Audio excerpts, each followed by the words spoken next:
խոսել ենք բազմաթիվ անգամներ։ Շատ լավ, գիտեք, ես մարդիկ գիտեմ, ովքեր օրինակ աշխատանքի գալիս, իրանց մեքենայով գալիս են ինչ որ օրինակ մետրոյի ոչ շատ ծանրաբեռնված կայարան, այնտեղ կայանում են իրենց մեքենան, մետրոյով գալիս են կենտրոն, հետո մետրոյով վերադառնում են եւ գնում են իրանց նկատի ունեմ արդեն մարդիկ, որովհետեւ գիտեն կարող է գան հասնեն եւ օրինակ 40 րոպե կայանման տեղ չգտնեն եւ հետեւաբար իրենք իսկ այդ տարբերակով իրենք այդ 40 րոպեն եթե ոչ ամբողջությամբ երբեմն նույնիսկ ամբողջությամբ երբեմն մի բան էլ ավել խնայում են այսինքն այդտեղ արհեստական ոչ մի բնականաբար բան տեղի չի ունենա բայց բնականon ընթացքով նախ պետքա փորձենք արհեստական բանականության գործադրման այլ որոշումներով մաքսիմալ բերել այն ինչ որ հնարավոր է անել առանց այլ որոշումների դրանից հետո մտածենք մյուս թեմաների մասին իսկ տրոլեյբուսները մեր գալիս են բանան այո պարոն վարչապետ նրանք հիմա արտադրության փուլում են հենց այս տարի առաջին կիսամյակում ակնկալում ենք որ ստանալու ենք Շատ լավ եւ Տիկին Ավանեսյան, ինչ ունենք առողջության ապահովագրության հետ կապված։ Ես ասեմ, որ մի հաճելի լուրն է նա, որ սկսել են որոշակի դրական արձագանքներ գալ։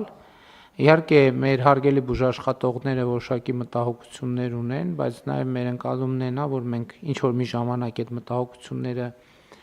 կհավաքագրենք եւ անարձագանք չենք թողնի այնտեղ, որտեղ իրոք կտեսնենք, որ հիմնավորումներ կան։ Իսկ ինչ տպավորություն ունենք համակարգի առաջին 28 օրվա աշխատանքից։ Շնորհակալություն մեծարգո վարչապետ, հարգելի գործընկերներ, ըստ էության կարող եմ ասել, որ վերջին 1 շաբաթվա մեր դիտարկումները ցույց են տալիս, որ անցել ենք ավելի ռուտինային աշխատանքի գրաֆիկի։ Սա նշանակում է, որ հիմնական առումով բժշկական կենտրոնների եւ պոլիկլինիկաների, ամբուլատորիաների առաջնակի տեղեկատվական հատվածը եւ գործառնական հատվածը կարծես արդեն հաղթահարված ենք համարում, բայց ինչպես նշեցիք, պարոն վարչապետ, մենք դիտարկում ենք այս բարեփոխումը դինամիկ զարգացման տեսանկյունից եւ բուժաշխատողների հետ, առողջապահական կազմակերպությունների ղեկավարների, կազմակերպիչների հետ մենք անընդհատի աշխատանքի մեջ ենք, այո, եւ բոլոր հետադարձ արձագանքները կապված բժշկական ծառայությունների գների հետ եւ տրամադրման ձևաչափի հետ մենք մանրակրկիտ միասնական աշխատանքով իհարկե առաջիկայում դիտարկելու ենք նշեմ, որ նաև պացիենտների եւ ընդհանուր առմամբ քաղաքացիների առաջին հոսքը տեղեկատվություն ստանալու վերջին էլի 1 շաբաթվա ընթացքում ավելի նվազել է եւ վստահ ենք, որ մեր առաջնային օղակ դիմելիությունը ավելի կգա կայունացման, քանի որ քրոնիկ հիվանդություններ ունեցող անձինք առաջին 1-2 ամսվա ընթացքում մենք գիտենք, որ պիտի դիմեն, պիտի ախտորոշվեն եւ պիտի իրենց ընթացիկ դեղորայքի էլեկտրոնային դեղատոմսերը ստանան, որովհետեւ նրանք նախկինում չեն ունեցել այս երաշխիքները եւ ըստ էության առաջին անգամ են սկսում օգտվել առողջության ապահովագրության շրջանակներում այս ծառայություններից, բայց նաեւ դեղորայքի ստացման ընթացքը ավելի 3 ամսյա ենք դարձրել, որ այս ուրեմն քաղաքացիների հոսքերը շատ չլինեն պոլիկլինիկա, ընդհանուր պարոն վարչապետ կարող եմ ասել, որ նաև հերթերի կարգավորման մեր էլեկտրոնային համակարգերը իրենց ուրեմն տալիս են դրական փոփոխությունները եւ մարդիկ նախապես հերթագրվելով իրենց թերապևտի, ընտանեկան բժշկի մոտ այցելում են եւ շատ ժամանակ չեն ծախսում հերթի մեջ գտնվելու։ Մենք նաև որոշակի փոփոխություններ ենք իրականացրել ներքին մեկ կաբինետից մյուս կաբինետ ուրեմն այդ փաստաթղթային եւ շրջանառության ավելի պարզեցրել ենք, ավելի կրճատել ենք եւ սա է, որ այս ապահովագրության բարեփոխումը իհարկե նաև վեր է հանում նախկինում քրոնիկ խնդիրները մեր, որը շատ կարեւոր է եւ այո, մենք ուզում ենք դրանք դուրս հանենք, վեր հանենք եւ լուծման նոր ճանապարհներ գտնենք։ Այցերի ընդհանուր առմամբ ասեմ պարոն վարչապետ, առավոտյան 10-ի դրությամբ մենք 255,234 այց ունենք ապահովագրական, որից իհարկե մեծամասնությունը 231,993-ը ամբուլատոր այցերն են, հիվանդանոցային արդեն բավականին 20,875 այց ունենք, ցերեկային ստացիոնար 1390 եւ շտապօգնության 976 ուրեմն կանչ ունենք գրանցված, այստեղ իհարկե քաղաքացիների առումով գոհունակությունը հիմնական այն խմբերն են, ովքեր նորից եմ կրկնում, նախկինում չունեին այս հասանելիությունը, հնարավորությունը պետական աջակցությամբ ապահովագրական համակարգով ստանալու իրենց անհրաժեշտ դեղորայքը, վիրահատությունները, խորհրդատվությունները, իհարկե մենք էլ արդեն բավական դրական արձագանքներ քաղաքացիներից ստանում ենք։ Ըստ ձեր հանձնարարականի պարոն վարչապետ, մենք կազմել ենք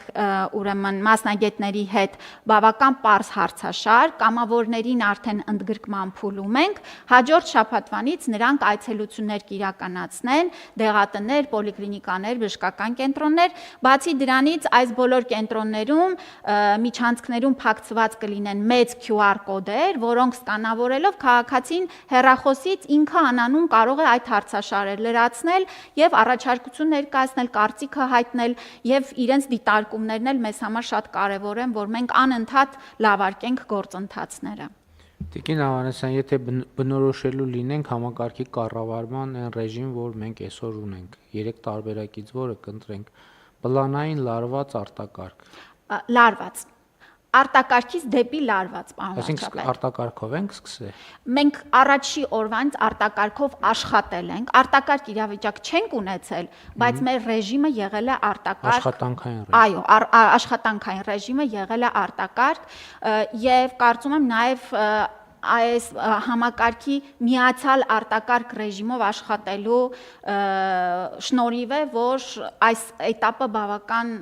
սահուն անցանք։ Այդ եմ ասում, ես ճիշտ է վստահ չեմ, որ տեսնում եմ ամբողջ դաշտը, բայց ոնց որ թե մեծ բաներ բանի հետ ինչ է կատարվում հանրային դաշտում։ Այսինքն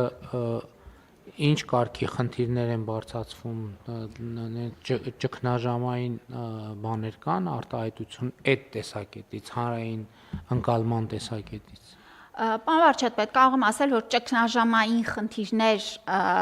ուրեմն ճգնաժամային չունենք, այո, կան տեղային խնդիրներ, նորից պիտի ասեմ,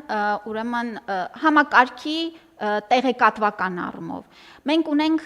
նաև որոշակի խնդիր ներկայացնեմ, պարոն վարչապետ, քանի որ պետական ապահովագրական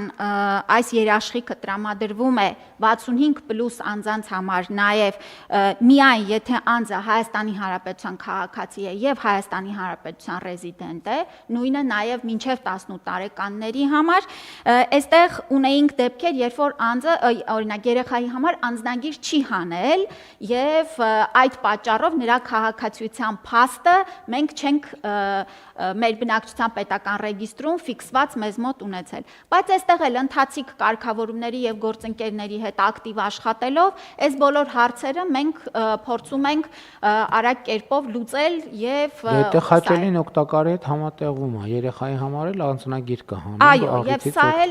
էլ մեր նաեւ պետական համակարգի նպատակն է, որ կյանքի տարբեր этаպներում մարդը ունենա այդ կարիքը, այո, ընդունել Հայաստանի Հանրապետության քաղաքացիությունը, անձնագիր հանել եւ ըստ պատշաճ այս Դե մի ասենք ով էլ երեխա թե մեծ, որ անձնագիր չունենա, ո՞նց է որևէ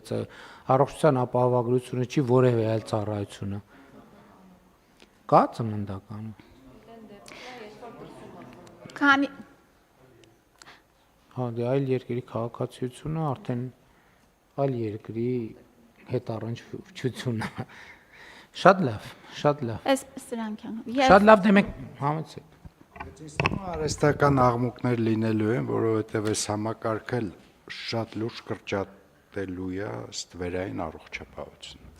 Որտեղ այստեղ զուգահեռ մի քանի բան է տեղի ունենում, եւ Արմեդում հաշվառման հանգամանքը պարտադիր դառնալ է եւ ՀԴՄ-ներում Արմեդի կոդ նշելը։ Այսինքն բավականին լուրջ ճնշում է ստվերի վրա։ Ես կարծում եմ ստվերը արձագանք կտա, բայց մենք իհարկե պարտավոր ենք զտենք այդ արհեստական աղմուկը, որը ստվերը բավականին բարձր է անում, եւ իրական ծառայության մատուցման խնդիրները, որ ես ինչքան որ հետևում եմ, բացի Արմեդում անուններ կրկնվելուց, այս պահին տենց որևէ խնդիր չեմ զգացել։ Շատ լավ, շնորհակալ եմ հարգելի գործընկերներ, կշարունակենք հետևել ընթացքին եւ անհրաժեշտ հետեւություններ եւ կարգավորումներ անել։ Մեր նիստի օրակարգը սպառված է, նիստը ավարտված, շնորհակալություն։